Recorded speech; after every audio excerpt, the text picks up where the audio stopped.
On the 22nd of January, the Muhurat has been fixed at 12:30 p.m. Earlier in the day, 4 members of the Ram Temple Trust actually went and met Prime Minister Narendra Modi and extended an invitation to him for him to be present at the inauguration of the temple and also at the time of Pran Pratishtha of Ram Leela, and PM has personally accepted the invite and confirmed his attendance. So 22nd of January, 12:30 p.m. is the time. Meanwhile, Bharat is on track to surpass Japan and become the 3rd largest global economy as per the S&P Global Market Intelligence. The projection of Bharat's GDP is $7.3 trillion by 2030. Bharat is currently the world's 5th largest economy. S&P Global reported that after experiencing 2 years of rapid economic growth in 2021 and 2022, we as a nation have maintained strong growth throughout the 2023 calendar year. The Ministry of Housing and Urban Affairs has procured goods and services worth 685 crore rupees from the government's business to government public procurement portal, Government E-Marketplace. During the financial year 22-23, the Defence Ministry was the top buyer of MSME goods via the GEM portal. And in entertainment, Rajinikanth collaborating with Amitabh Bachchan in Talaivar 170. That's what the next project has been so far christened, and he's dropped the news on social media saying, reuniting with my mentor after 33 years. This comes a few days after the superstar kick-started shooting for his upcoming film. Ladies and gentlemen, we now set up debate number 1 on the right stand tonight, and it's the crackdown on unaccounted for, unregistered madrasas and the source of their funding across the state of Uttar Pradesh that's now taken a political turn.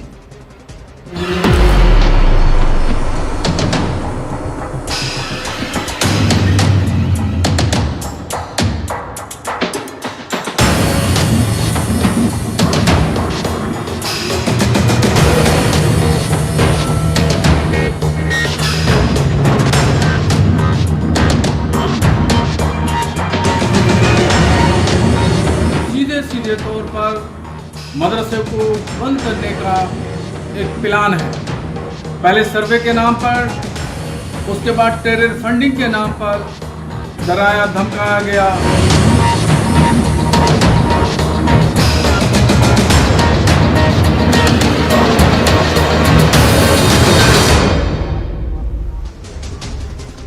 The Education Department in Uttar Pradesh has served notices to all madrasas saying that those running without recognition be immediately shut down or they should pay a fine of 10,000 rupees per day. The notice by the UP government also says that madrasas that are recognized must make the relevant documents available to the department within 3 days. Some of the madrasas have been told that inspections have revealed that they are running without recognition and thus are liable to a fine of up to 1 lakh rupees besides the everyday fine. But why is the UP government has initiated this program, this crackdown against illegal madrasas? Well, here are some of the reasons. First reason, these madrasas were operating without registration, which actually violates the law. Reason number 2, lack of legitimate records of funding. Reason number 3, reluctance in sharing funding information. Reason number 4, few of the madrasas have not submitted relevant documents to the government. Most importantly, the kind of funding for about 4,000 madrasas, and we'll come to the numbers now. The total number of madrasas in Uttar Pradesh is about 24,000. So a big problem in Uttar Pradesh is that a lot of these madrasas, and they're not few in number, a survey by the government itself, the UP government itself has shown that there are 24,000 madrasas in the street. Out of these, recognized madrasas were 16,000. So what about the 8,441 unrecognized madrasas in Uttar Pradesh?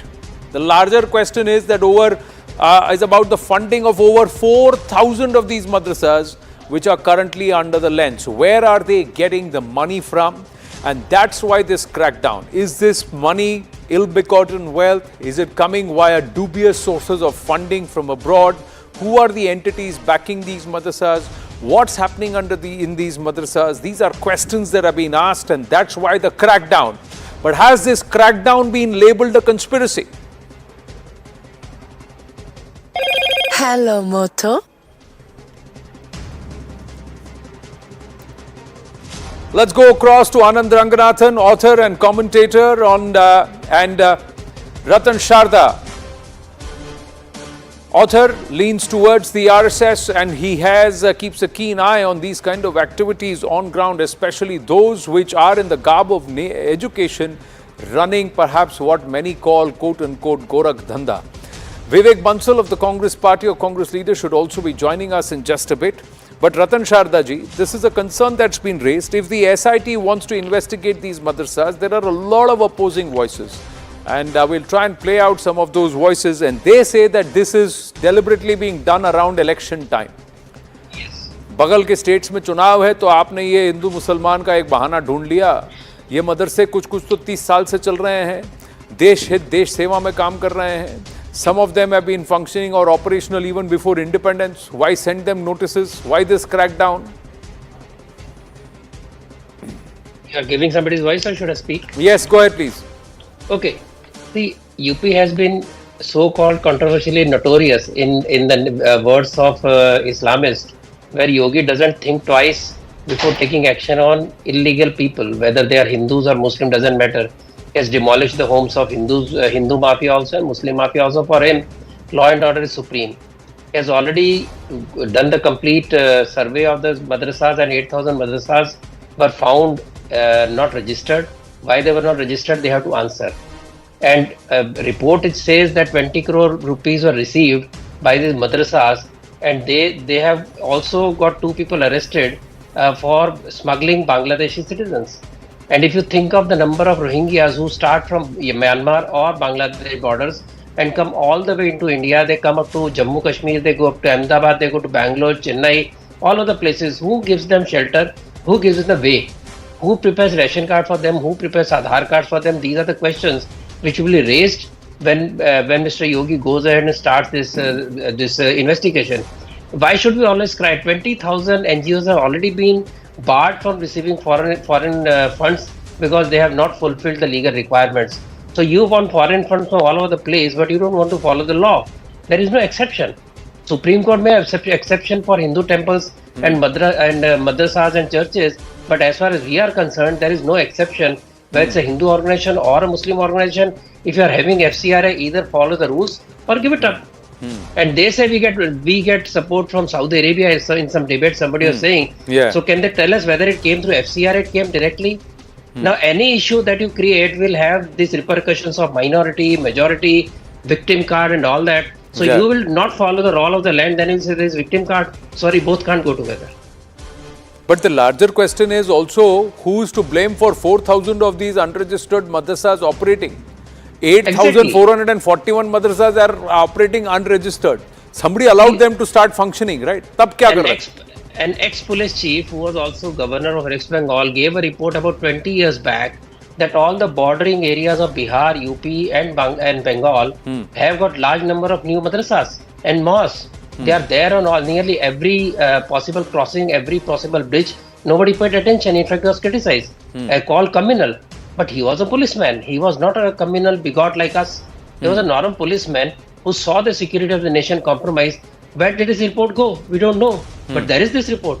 There is also these are conduits. These are conduits for safe passage of illegal immigrants, and we must accept it. And also we are saying madrasa badi seva karte hain. Bhai sahab, Deobandi का इतिहास निकाल लो, बरेलवी का इतिहास निकाल लो. सारे पाकिस्तान के दंगों में बरेलवी बड़े-बड़े सूफी थे, और जो सारे वेस्ट के अंदर सारा जो गया है पाकिस्तान बांग्लादेश में, all these radicals, they all come from Devbandis. Right. So Wahhabism's roots are lying in our own country.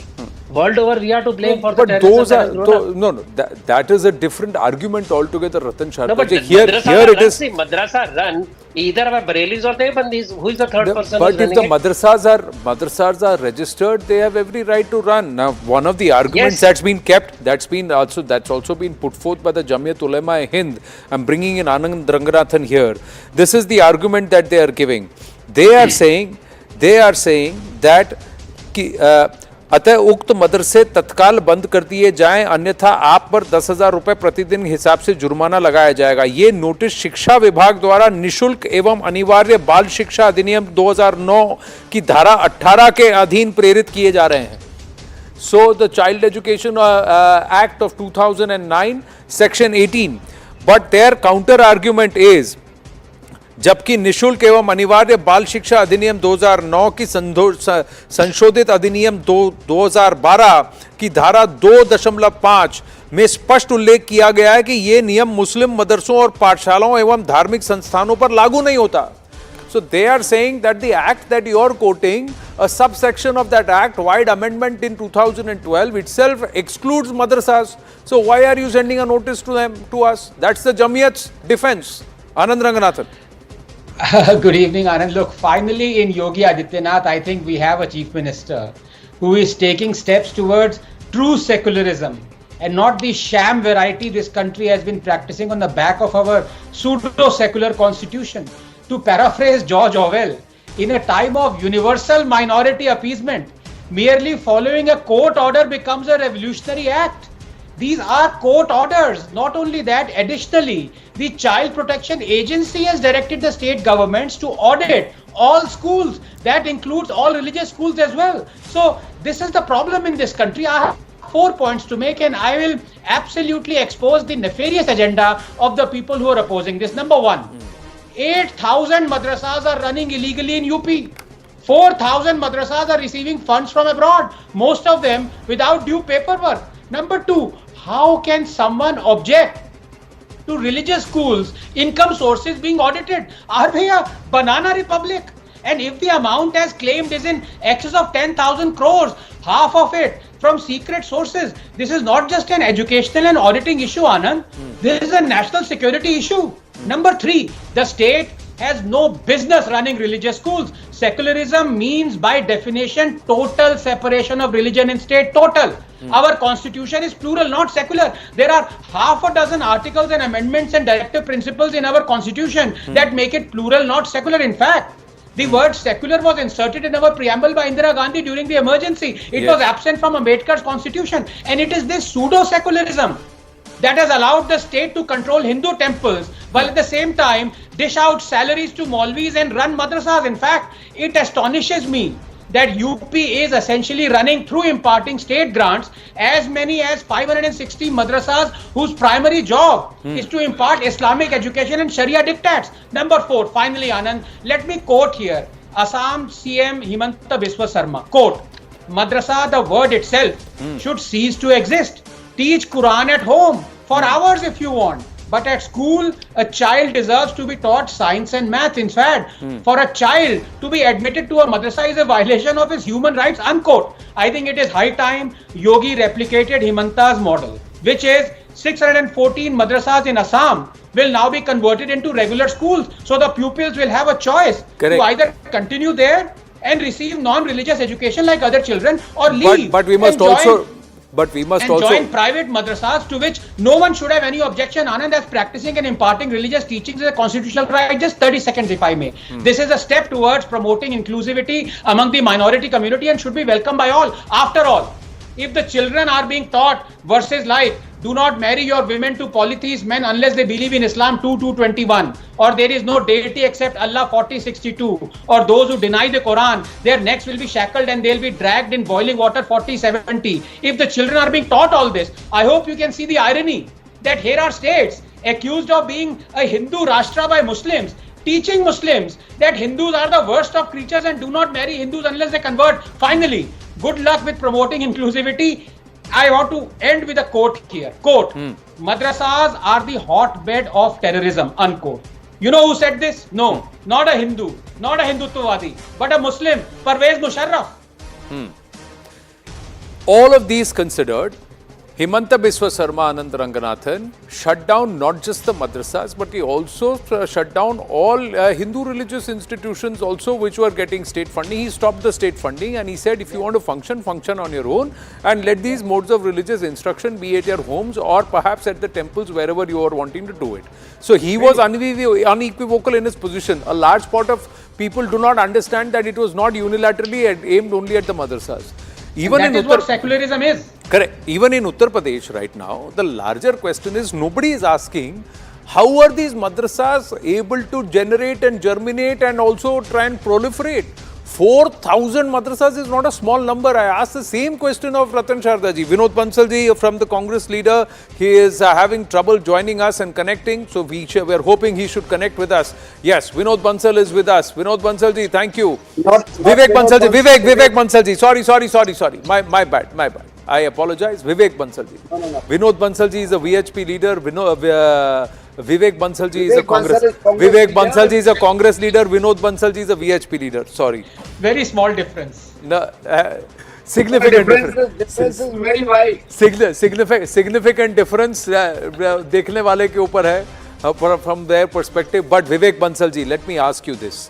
If there is an audit of what is unregistered and what is not, which madrasas are getting funding from abroad, and regularize them and to bring them under the system, what's wrong? Isn't it in the interest of the country and in the interest of the children who are going to these madrasas? Yes. You see, in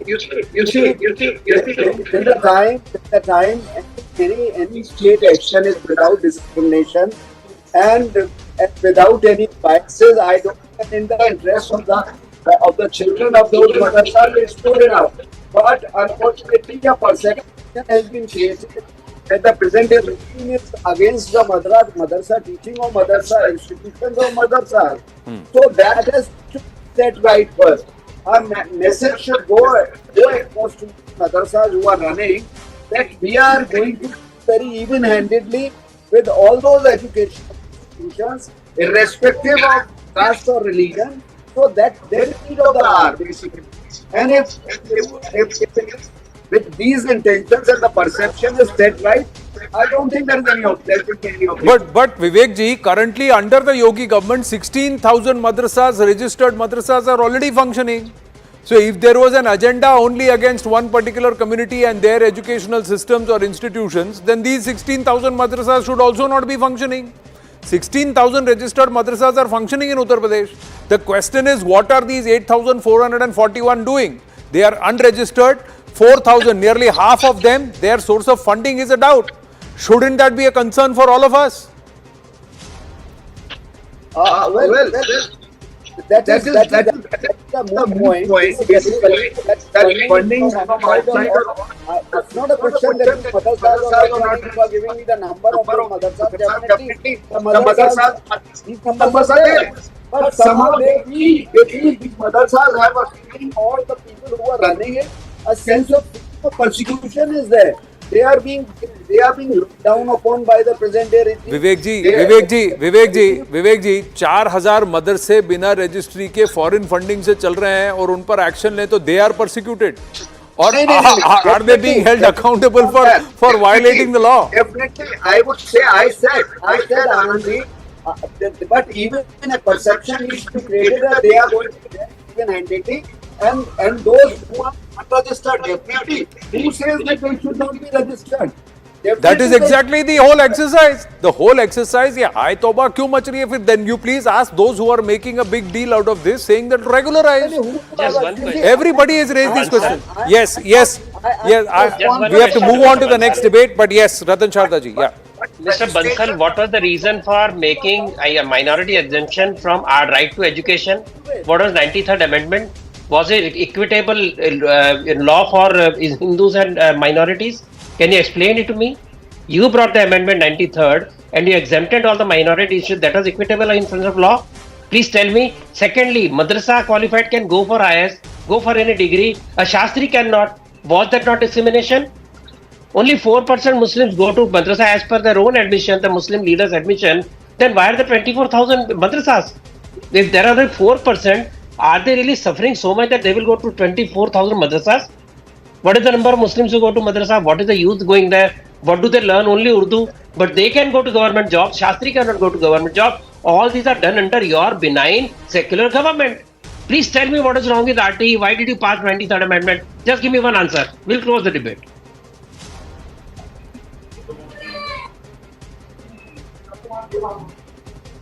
Vivek ji, please respond. Yeah, sorry. I was. The voice was cracking. Would you repeat the question? You repeat, Anand. You repeat, Anand. Sir, amendment लाए आप यानी आपके when the Congress party was in government or leading the government, that excluded all minority institutions. By the own admission and in records, the Muslim community in Bharat says only 4% of Muslims go to madrasas. So if only 4% of Muslims across the country go to madrasas, do we need 24,000 madrasas? Of which 8,441 of them are all illegal or unregistered, and their source of funding is dubious. And this is only in my, this is only... First of all, these figures don't tell the entire story that 2% of the minority. 93rd Amendment. I doubt the 93rd Amendment. Right to education. Simple. One question. Sir, the simple question also needs to be asked of the current disposition which has been there for 9.5 years, if not more. Yes. And they have also they have not also changed this 93rd Amendment. They have not also Yes. brought parity, and they have continued agree. the discrimination that you are alleging that the previous government But did. point is, Have you to brought move it- on. Have to move on. We'll have to pause the debate because we've got the second debate, and we should have the BJP spokesperson also joining us in a bit. As Bharat celebrated Dussehra, Prime Minister Narendra Modi urging people to throw out forces using casteism, regionalism to divide the nation. Addressing a huge gathering in Delhi, he said the festival should also mark the burning of ideologies that detract from Bharat's development. The INDI bloc slammed Prime Minister Narendra Modi for mixing caste representation with caste oppression. They argue this demand is only to help the marginalized and the backward. Let's first take a look at the statements that have been made by PM Modi and the opposition leaders. PM saying a bid to divide Ma Bharati in the name of casteism, regionalism. BJP CMs promoting regionalism in the states and burn every deformity which deteriorates social harmony. Can't connect casteism with caste census demand. Let this be the burning of those forces dividing Bharat. We are talking about caste representation, not oppression. And burn ideas which propagate the fulfillment of selfishness. PM should think about aspirations of regional parties is what is said. And then again, what are the arguments against this whole caste census? It's against the spirit of the constitution, and it also can lead to reverse discrimination on the basis of identity. Reservation permitted only for socially, educationally backward. Reservations were supposed to have a sunset clause. Quota on the basis of strength will have to end and will lead to majoritarianism and hurt minorities. Let's quickly go across to our guests without wasting time. And Anand Ranganathan, Vivek Bansal continue to stay on with us. And we should have Shehzad Poonawala, national spokesperson of the BJP, joining us in a bit. He is right here, walking into the studio, ready to take the right stand. So as he gets set live on television, let's just go straight across to Shehzad Poonawala and ask Shehzad Poonawala, Prime Minister Narendra Modi's statement has got a reaction coming in from the opposition which says the PM is trying to deliberately conflate issues. In fact, it is the Congress party and its ilk that have tried to market or put in the agenda of dividing people along caste lines as a caste survey or caste census. The Congress has never been committed on the issue of OBCs.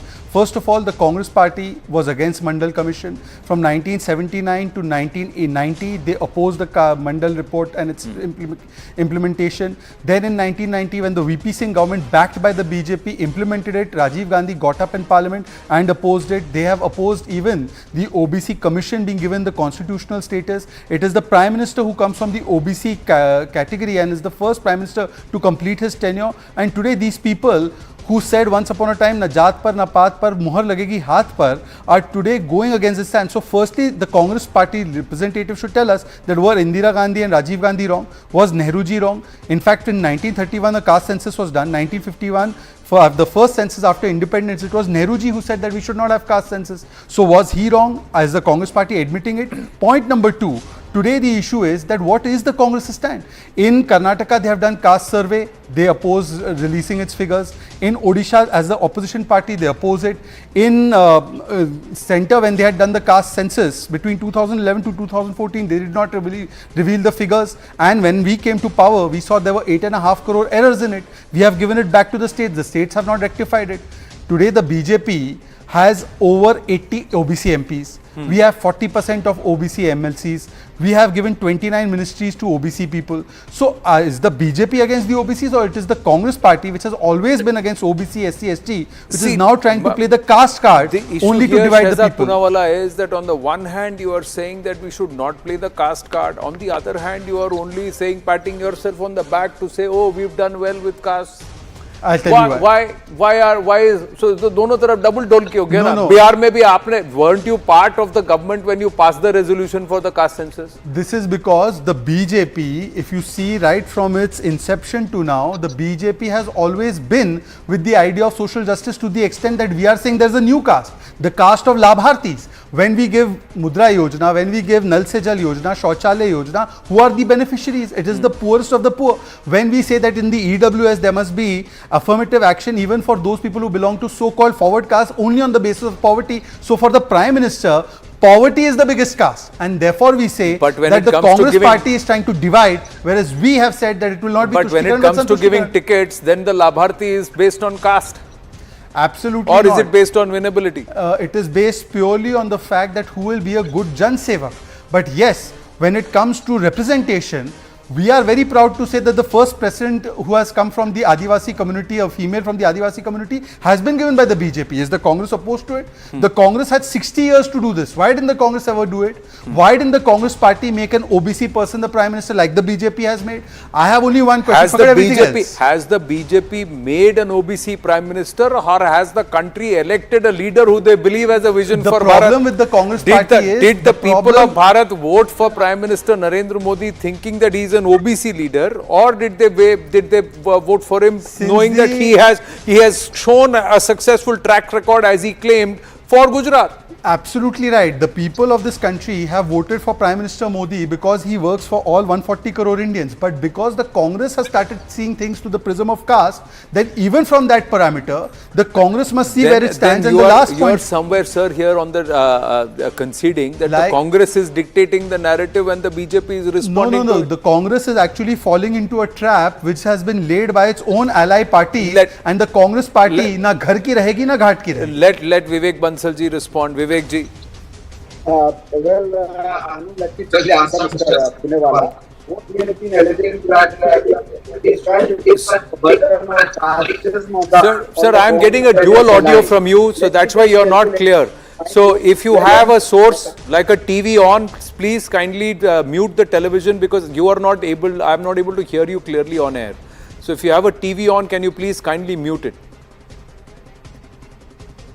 Thank you, sir. What I was saying is... Yes, please. Hello? Yes, please. What I was saying was that Poonawalla is talking, he's trying to put the burden of us on this life. But I would like to remind Honorable Prime Minister Modi is Prime Minister time and again professing and proclaiming himself times he would say the Congress doesn't want to be, Vivek Bansal ji, please bear with me. I'm going to request our team at the back end, because there are two audio sources coming from you. That's why your voice is not clear. Don't want to be held responsible. Don't want to be held responsible for saying that the Congress was not given a proper voice. So please bear with me for the 2.5 minutes that Anand Ranganathan is going to make his speech, and then I'll come back to you with a clearer audio. Just before Anand Ranganathan gets in, this represents the dual voice in which the Congress speaks on this issue. It just represents a technical error. I would like to place myself on record there. But Anand Ranganathan, this double dolki is happening from both sides, agree or disagree. If PM says get away and we need to get rid of these issues, then the BJP should also say that winnability will be the only factor. Everybody will be called by their first name like they do within the RSS, not be known by their surnames like it is happening in the BJP.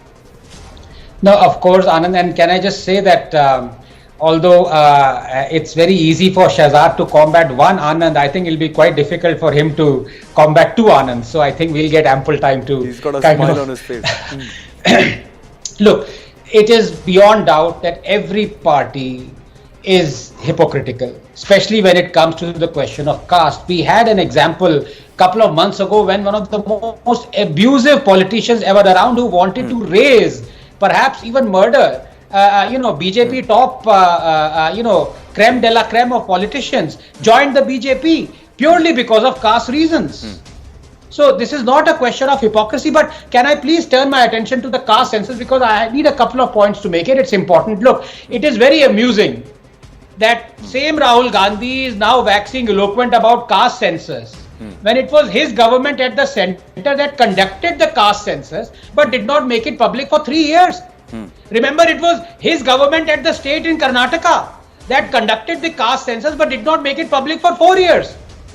Now, the point of the thing is, it was his government at the center that, despite knowing the OBC percentage in India to be more than 30%, did not make more than 3% OBCs as secretaries. And today he wants to give them rights. And when he says, Jitni abadi, utna haq, does he even understand the repercussions of what he's saying?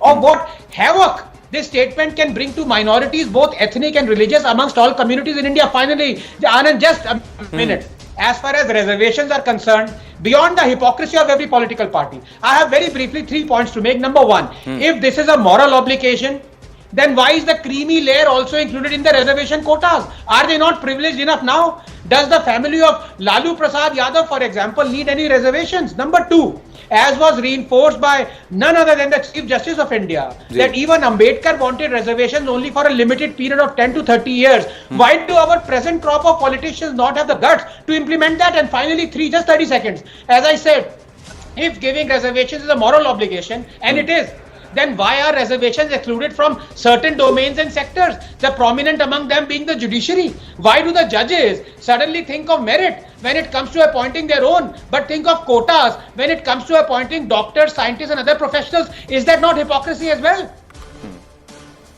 Very pertinent questions that you ask, but charity begins at home. If you have to rise above reservation, then everybody should look at merit and everybody should look at winnability. Can any political party today come out and say that we will drop surnames altogether? Everybody will be known only by their first names. But Vivek Bansalji, what the PM has looked at is a larger issue. Those aspects which continue to divide society should be shunned. That which will unite Bharat is what should be adopted. Let's have only two classifications, the haves and the have-nots. As far as talking about this what divisive or anything, what the PM had to say, that as you said, the charity begins at home. I think they should start it from there. The BJP should do some soul searching, that what message is going around in the country at the moment. Feeling of, don't you feel that I am talking about entire minority community. They have a feeling of persecution, be it may Christians, be it may Muslims, be it may Jains. Everywhere these sort of things are coming up. Manipur, Roy says, a glaring example of that. So to say that this divisive policy, I think you should practice what you are preaching. This is what is somehow, PM is a very good speaker. He can come out with fantastic things. But when it comes to soul searching or introspection, what really does he mean it? I don't think actions speak louder than words. So that needs to be, I think if he really means that divisive politics is not going to be pursued in this country, nothing better than this. For the unity of this country, I think we have to stand together and we have to send a message of equanimity. But isn't the biggest divisive politics being advocated by the opposition currently via the caste survey in Bihar, where all of Hindus have been divided, but every other grouping has been put in one bunch, has been shown united. When you call a population of nearly 27 crore people as minority in the country, then aren't you insulting the second largest majority in the country? When you decide that there is an 82% block which needs to be further segmented and divided, who's playing the divided game then? When you decide that 27 crore people in this country should be shown as one big block, whereas the divisions within them should be glossed over. when you decide that nearly 7 crore population in this country should also be shown as one big unit, but and their divisions and sectarian divisions and caste divisions within them should be glossed over, then who's playing the divisive game, sir? No, this is, you see, why Mandal Commission was implemented, just because of the fact that there were so many backward communities which were not being represented, and they also wanted to have their share in the pie. Backward communities is different, sir. Backward castes is different, sir. Backward groups means that you look at people who don't have, without their religion, without their caste or sectarian breakings. So that's where the difference. Yes, Shehzad Poonawala. Sorry. Vivek ji.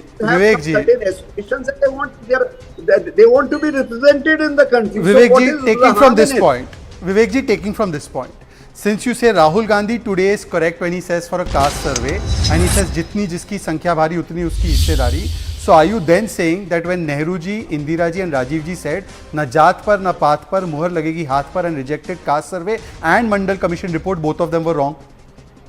Point one. No, you see. How can both be correct? No, one second. Vivek ji, it's my turn. I am asking you a yes or no question. If you are unable to answer it in yes or no, that's all right. If your hypocrisy has been exposed by that, that's all right. Now let me continue. Let me continue, sir. You are not making any. Changing instance as the according to the ground realities emerging in the country. Are you saying? One second, sir. After 50 years of Congress rule, the ground realities have got so worse that Rahul Gandhi has to go against his own family's policy. Okay, so that's one point. Point number two, Mr. Vivek ji, very humbly I want to ask you, how come in Karnataka, after doing a caste survey, you are not releasing the results? In Odisha, you are opposing a caste survey, and your own ally, the TMC in India Alliance, has said on record, caste census is divisive for this country. So if being against caste census is being anti-social justice, why is TMC part of India Alliance? And what do you say about the units of Odisha or the units of Karnataka? How can you have two stands? If the BJP is against this and is therefore anti-Samajik Nyay, then how come TMC, which is on record to say it's against caste survey, not anti-Samajik Nyay? And finally, all of this Samajik Nyay is a ruse. It is only Parivar ka Nyay. Therefore, Lalu Prasad Yadav, after he went to jail, did not find any person fit in the Yadav community and made Rabdi Devi the chief minister. Mulayam Singh Yadav only made his brothers or his son or his bahu somebody in politics. This is not about Samajik Nyay. In the name of Jati, you have only been doing Parivar ka Nyay. And therefore, this is all a ruse to divide the country, divide society, only so that families can stay in power. Vivek Bansal, and then after that Anand Ranganathan. Ji, Vivek ji. This is, as far as you just keep on pinning down this, it's a democracy. You see that why Rabdi was made and all this is all, and why I would put forth a question to you: why Jay Shah has been made the chairman of the BCCI? What locus standi does he have? What locus standi? No, you don't have to spark and laugh at that. You have to answer that through. Did he come through the ranks or was he a national? He has the same qualifications as Ashok Gehlot's son, sir.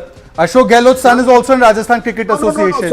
So you tell me what Vaibhav Gehlot was a star cricketer, therefore he was in administration, or Rohit Pawar was a star cricketer, that's why he's the head of MCA. I mean, please have a sane conversation. I have asked you about TMC stand and about your dual stand in different states. Please make it a serious discussion. And the Chief Minister's position is not the same as a BCCI secretary or a Rajasthan Cricket Association president. Please, sir. No. This example, if two wrongs, or particularly if you, what is sir, wrong? Either, sir, it's a simple point. Either Mr. Rahul Gandhi is right, or Pandit Jawaharlal Nehru, Indira Gandhi, and Rajiv Gandhi were right. Which of them is right according to you? You have to make that choice. No, sir. And the next point is, sir, is 27 crore people a small number? 27 crore people in this country are shown as one grouping, as if there is no divide, no sectarianism, no caste between them. But 70% of the population is divided into various groupings. Who's playing this devious game? Anand Ranganathan, final word. Have to wind up the debate. Yes, Anand, there is absolutely no disagreement there with Shehzad that Congress is a hypocrisy personified. But I want to ask Shehzad a very simple question. If the results of the caste survey that the BJP says, yes, it will be conducted. If the results prove out to be something that has to be acted upon, is the BJP going to allow the lifting of the Supreme Court 50% ceiling limit on reservations for SC, ST and OBC? I want an unequivocal answer from Shahzad, yes or no. You know, Anand, as much as you try, I am not going to try and do a mundan of a baby that has not been born.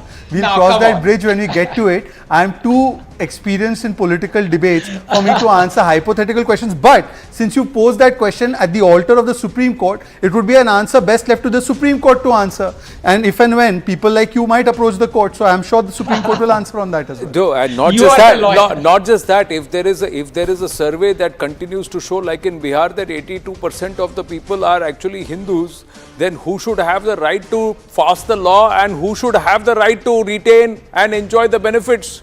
Because jiski jitni sankhya bhari, that's the argument of the Congress party. So should it all start from Bihar? The changing of all the rules and the laws in order to ensure that 82% of Bihar gets the right and the majority share of the resources and the wealth of Bihar. Can I just have one line in that? Those questions, yes. Very quickly, by the way, Mr. Nitish Kumarji's Kurmi caste is very low and Muslims are 17%. So why doesn't Rahul Gandhi make a Muslim chief minister? Yadavs also for 14%, so should they also vacate the seat? Those are questions. Vivek Bansal can answer that question. Yeah, but the larger question is why should we look at the caste only of Hindus is the other question. That's true. Anand, people in the fold of Islam say Islam does not have any caste system. So why should there be reservations for Muslims? Well, this is a longer debate and perhaps a longer conversation which all of us gentlemen should have very, very soon. And it's on the anvil, this plan. But for the moment, have to wind up. Thank you very much, Vivek ji, Anand Ranganathan and Shahzad Poonawalla. Thank you very much. We're going to take a very short break. Ladies and gentlemen, when we come back, we turn the spotlight on a dynamic which is supposed to be futuristic. It was supposed to be encrypted so that it is safe. But this encryption itself has become the biggest menace. Cryptocurrency, the fuel for terror across the world and radicals relying on it. Stay with us. Hello, Moto.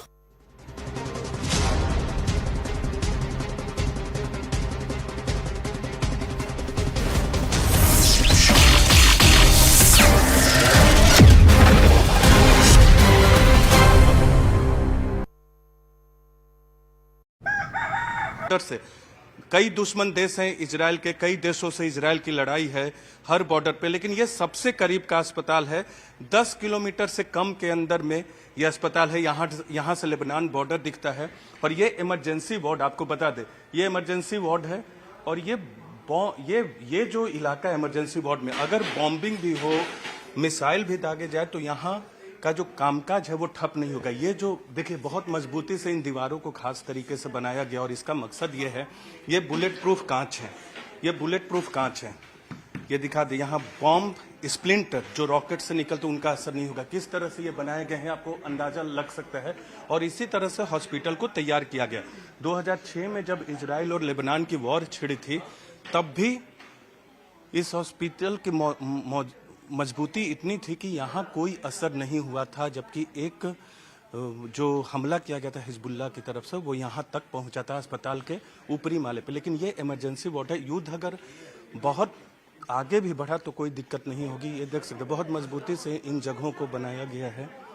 ये पूरा जो emergency ward है, यहाँ bomb rocket का असर नहीं होगा। आप देख सकते हैं इसकी मजबूती, गेट, ये स्टील, ये देखिए इसकी मजबूती। जिस तरह से शेल्टर होते हैं दक्षिणी इजराइल में, उस तरह के शेल्टर की तरह ये पूरा अस्पताल है। बॉम्बिंग होते रहे, कोई असर नहीं होने वाला। हमारे साथ बातचीत करने के लिए मौजूद हैं अस्पताल के। What's your name ma'am and what's your position? Sharon Mann from the International Affairs Department at Galilee Medical Center. Tell me about something about this hospital. What is the characteristics? It is the closest hospital near the border. Yes, this is the closest hospital to any border of Israel.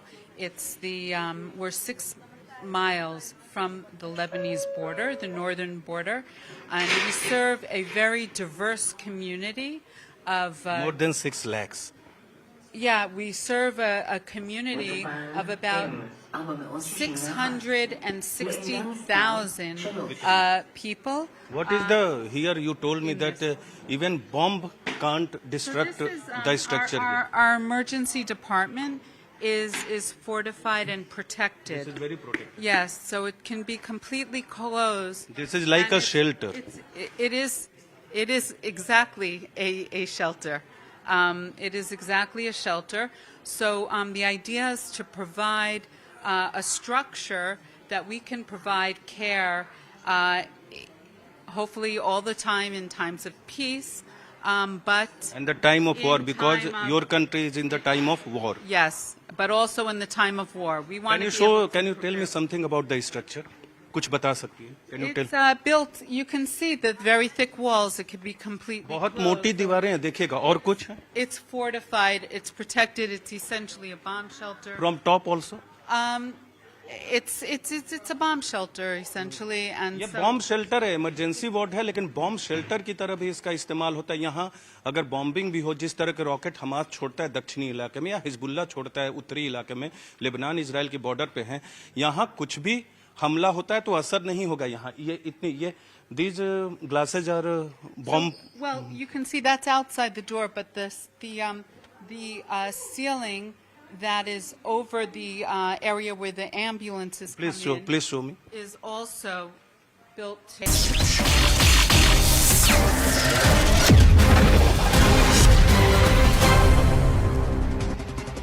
Back on, ladies and gentlemen, even as Antony Blinken likened 7/10 to 26/11, the Hamas to Boko Haram and the Lashkar and the ISIS, the larger question is, how are these entities getting the kind of funds to amass the kind of weaponry and weapon systems that they have?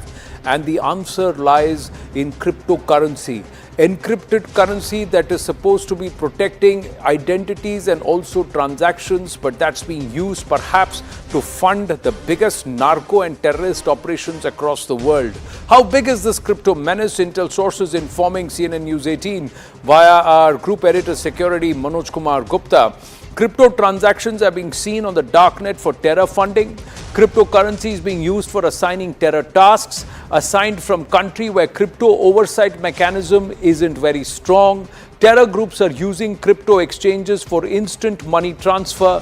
90% of the narco business is done via cryptocurrency, and it's being used due to decentralization and anonymity features. Cryptos are being used mostly by new radicals as they are tech savvy, and in a few recent cases of ISIS, crypto payback has been used.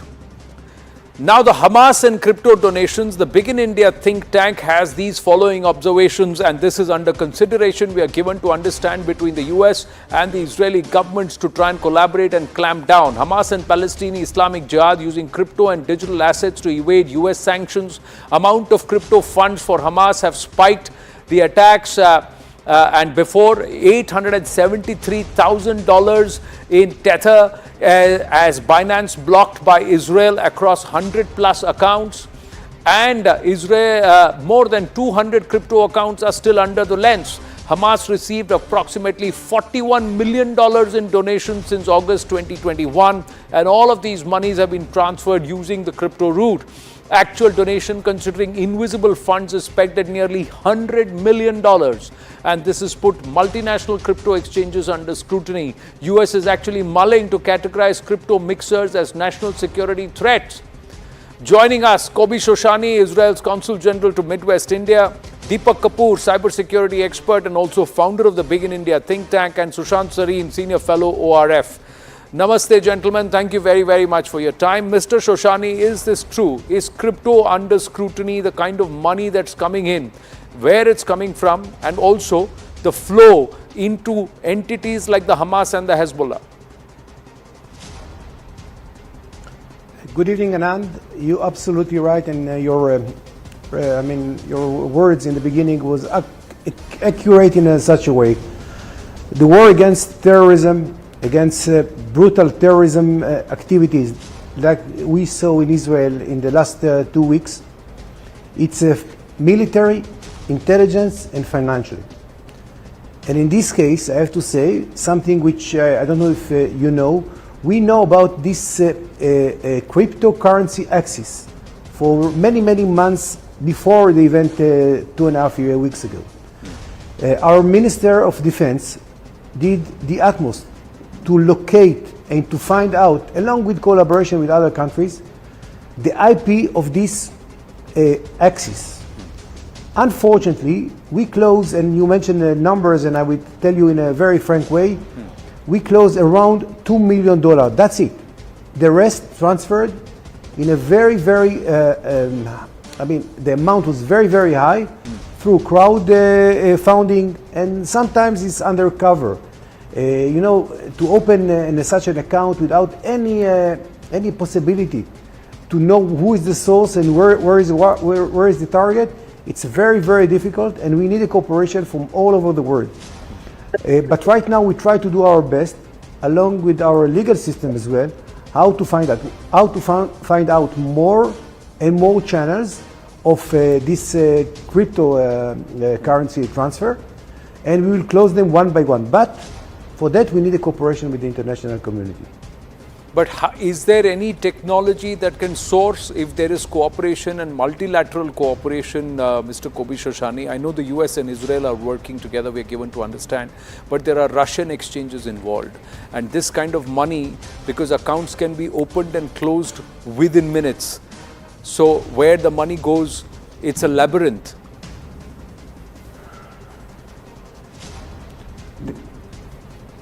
The money it's a big challenge to the world, in a very big word, I have to say. It's coming to crime, it's coming to brutal terrorist groups, and it actually brings a lot of black money into the market. And it's not only the war of Israel in this field, it's a global war, and you have to understand, and we have to understand that this is a big challenge. We need cooperation, we need the legal advice and with the legal support to fight against this part of terrorism, which is sometimes by bits and a binary transfer. This is something that we have to understand how to work with it. Of course, it's not an easy task. Definitely, this is the vein of blood or money into this terror, criminal or other organizations which they are against the world. For that, again, I would like to say, global cooperation is the most important thing that right now we need to do.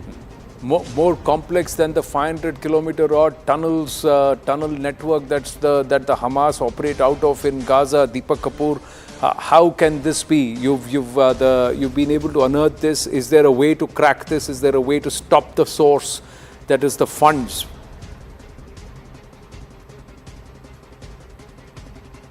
And if it can be the Hamas, Deepak, why not the Lashkar? Why not the ISIS? Why not the Al-Qaeda? Why not entities closer home?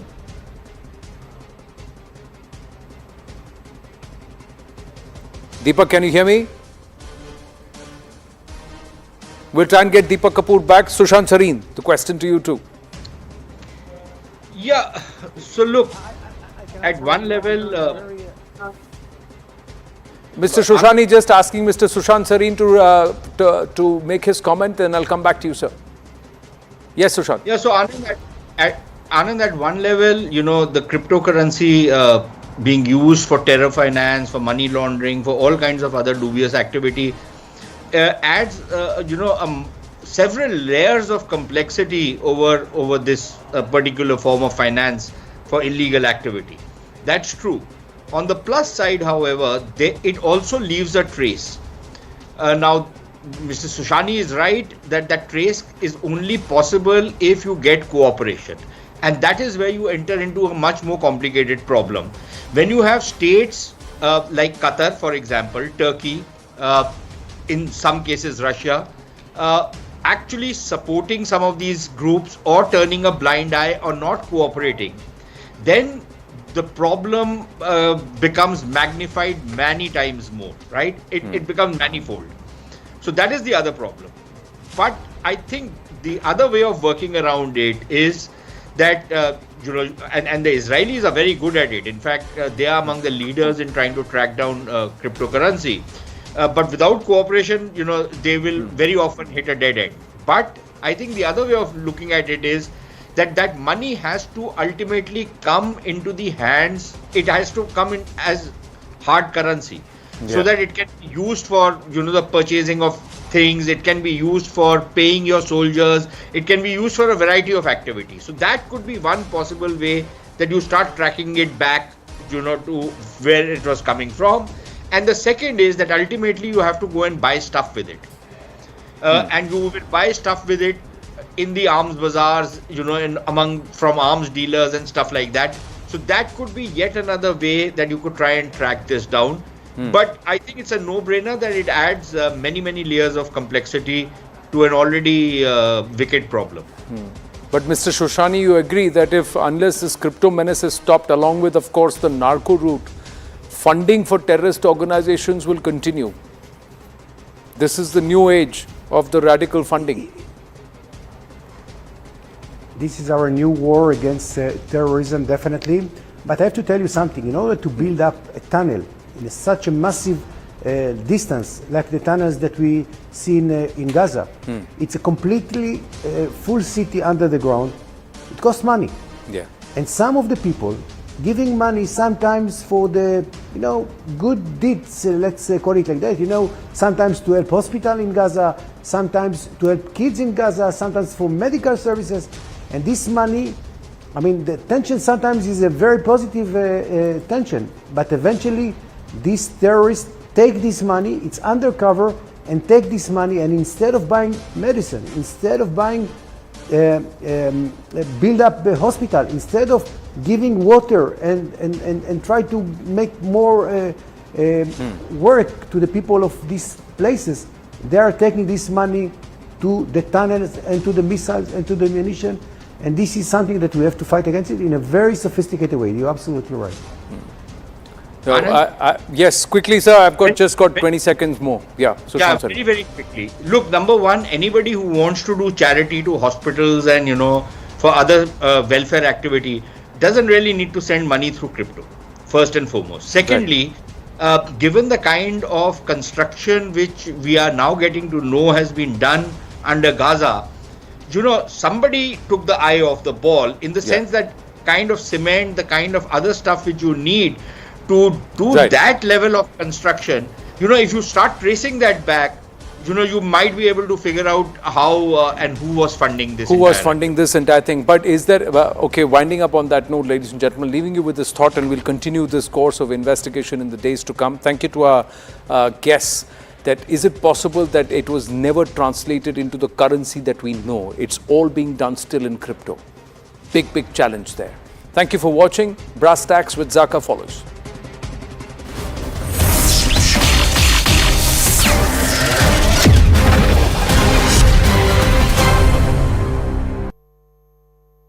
Co-powered by a higher fortified dimension. देखिए ये भी fortified है. It provides protection.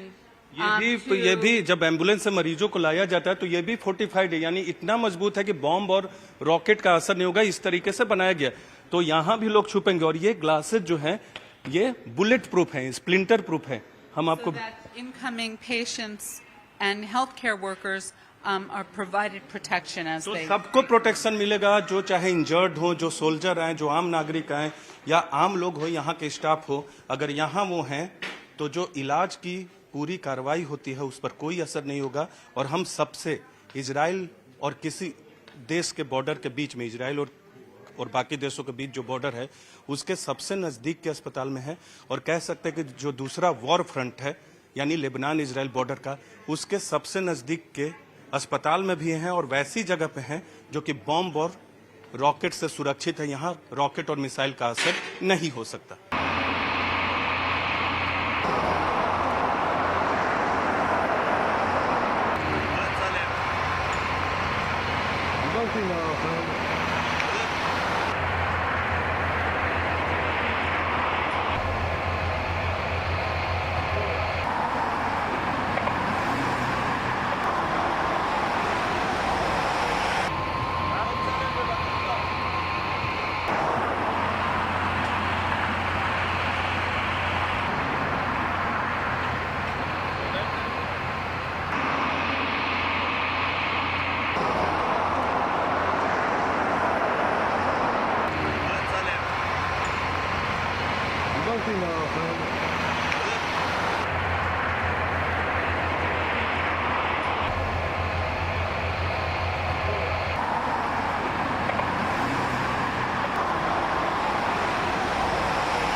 Israel हर तरफ से विवादित border से घिरा हुआ है और इस वक्त हम लोग एक ऐसे बॉर्डर पे हैं जहां इस वक्त झड़प चल रही है और कभी भी बड़े युद्ध की शक्ल ले सकती है। ये देखिए गैलीली मेडिकल सेंटर है, नहारिया शहर में है।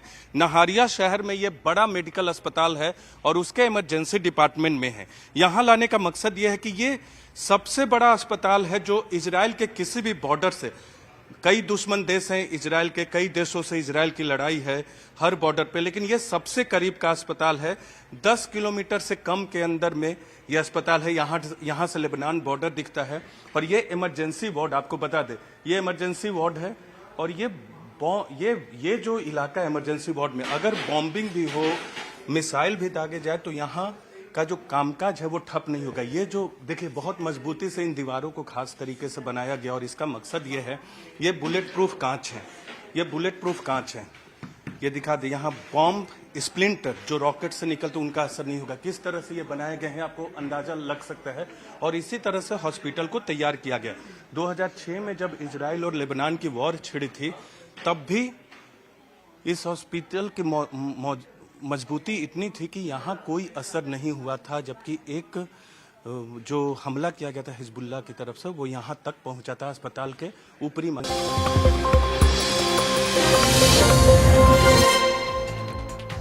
Good evening, this is Brass Tacks. I'm Zaka Jacob. There was a heated debate in the United Nations Security Council about the Hamas attacks on Israel and now Israel's subsequent response to those attacks. While speaking at the debate, the US Secretary of State Antony Blinken made a direct comparison between Hamas and Lashkar-e-Taiba and ISIS. He even compared the painful events of October 7th and what ordinary Israelis had to go through. He made a direct comparison of that with 26/11 and what Indians had to go through, and with 9/11, America's own worst terror attack on its soil.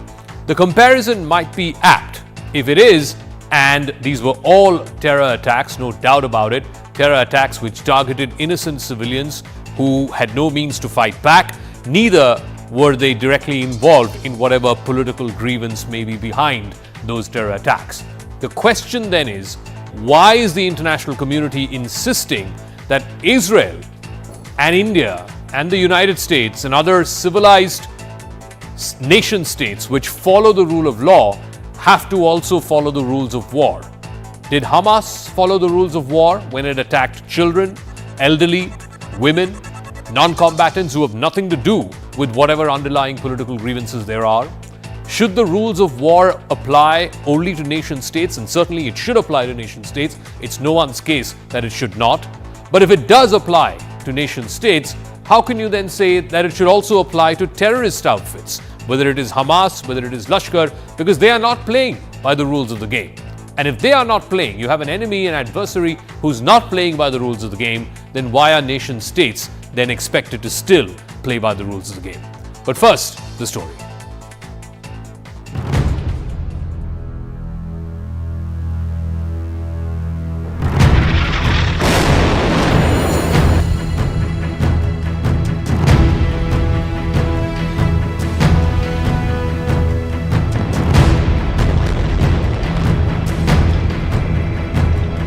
It is important to also recognize the attacks by Hamas did not happen in a vacuum. The Palestinian people have been subjected to 56 years of suffocating occupation. Nevertheless, the